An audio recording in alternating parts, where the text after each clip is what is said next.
안녕하세요 여러분들. 이번 시간부터는 뷰를 기반으로 한 프론트엔드에 대한 코드를 작성해 보도록 하겠습니다.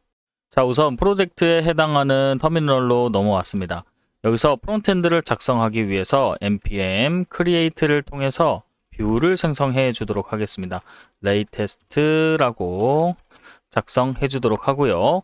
여기서 저는 모두 다 예로 눌러주고 프론트엔드라고만 작성해 주도록 하겠습니다. 그래서 다 엔터 클릭하면은 이렇게 프론트엔드가 나오게 되는 거죠. 자, 그러면 프로젝트에 대해서 설정을 해줘야 될 것들이 있습니다. 자, 가장 첫 번째로 src 밑에 asset이라고 있습니다. 이 폴더를 사용해도 좋지만 저는 여기에 있는 내용은 다 제거할 거고요. 그 다음에 아이콘즈 제거, 여기에 있는 내용들 모두 제거하도록 하겠습니다. 자, 그 다음에 여기서 제거해 주도록 하고요. main.js, 그 다음에 인덱스에 해당하는 부분들도 조금 수정을 해줄게요. 첫 번째로는 여기에 랭 타입에 k5를 넣어 주도록 하고요. 그 다음에 아래쪽에 스타일을 하나 좀 넣어 주도록 하겠습니다. 그래서 스타일이라고 작성해 주도록 하고요.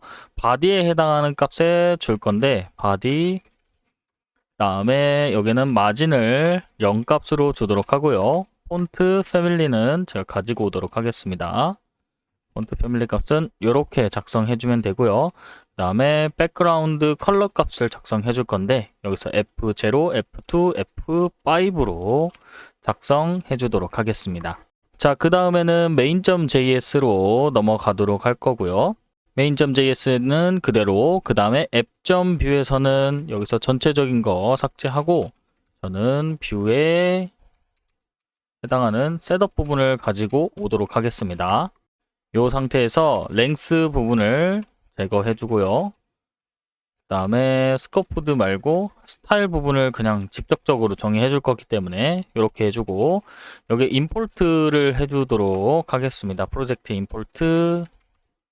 임포트를 해서 대시보드를 가지고 오도록 할 건데 대시보드,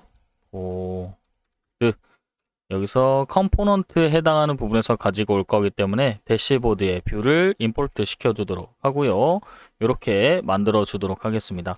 자, 그 다음에 이 부분은 다 제거해 주도록 하고 템플릿 부분에다가 대시보드를 바로 가지고 오는 형태로 해주고 앱에 해당하는 스타일을 적용을 시켜 줄 겁니다. 맥스 위드 값을 적용시켜 줄 거고요. 1200 픽셀, 그 다음에 마진 0값 주고 오토값 주도록 하겠습니다. 그 다음에 패딩은 전체적으로 200값 주도록 하겠습니다.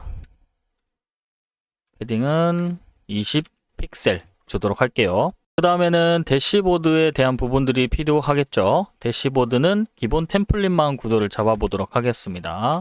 이렇게 해서 기본 템플릿 구조 잡고요. 여기서 SCSS 부분 제거, 여기까지 해주도록 할게요. 자, 메인 화면이 나오는 부분들은 대시보드에 대한 부분이고 우리가 서비스라고 해서 서비스에 해당하는 부분, 통신에 해당하는 부분을 만들어 줄 거고 여기에 이렇게 파일 하나 서비스 만들어 주면 되겠습니다. 그 다음에 서비스에 해당하는 부분에 api.js 만들어 주도록 하고요.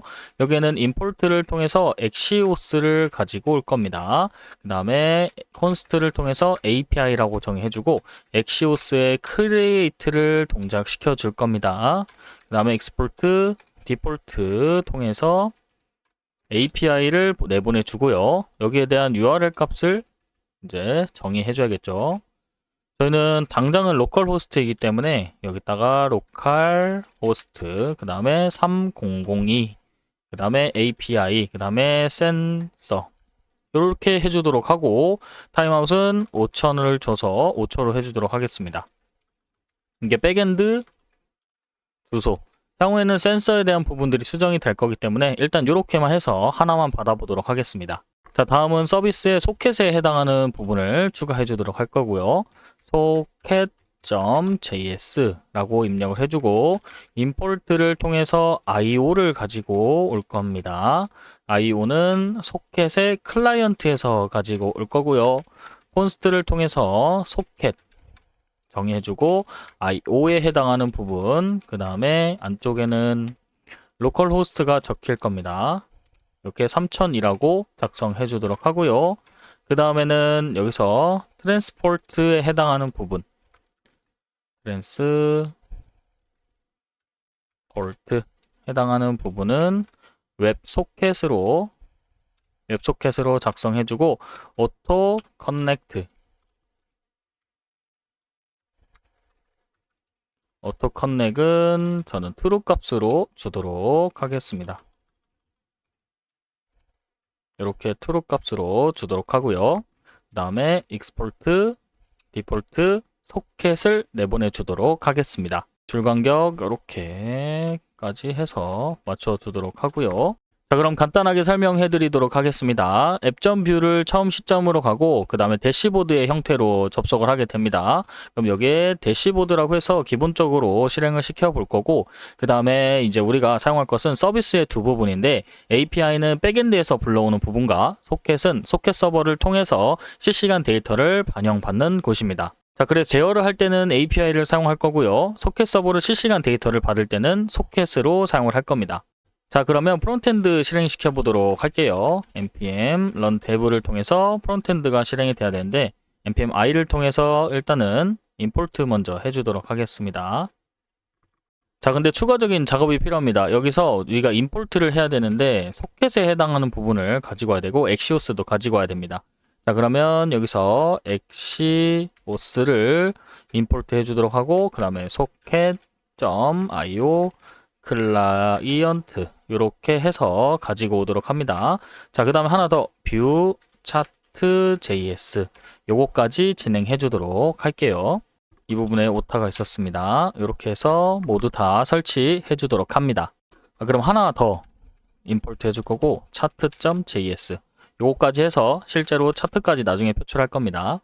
자, 그러면 실행할 준비가 됐습니다. npm run dev를 통해서 실행시켜 보면 5173이라고 나오게 되죠. 자, 그럼 화면으로 넘어가 보겠습니다. 화면에서 보면 대시보드 컴포넌트가 바로 보이는 걸 확인할 수 있고요. 자, 이 상태에서 우리는 이제 대시보드 컴포넌트 안에다가 여러 가지 액추에이터 정보라든지 해당하는 디바이스의 데이터 값들도 받을 수 있게끔 이 부분에다가 정의를 해주도록 할게요. 자, 그럼 이번 시간은 이렇게 해서 기본적인 세팅을 마무리했습니다. 다음 시간에는 프론트엔드의 직접적인 코딩을 통해서 여기에 적용을 시켜보도록 하고, 이번 시간은 여기서 마무리하도록 하겠습니다. 감사합니다.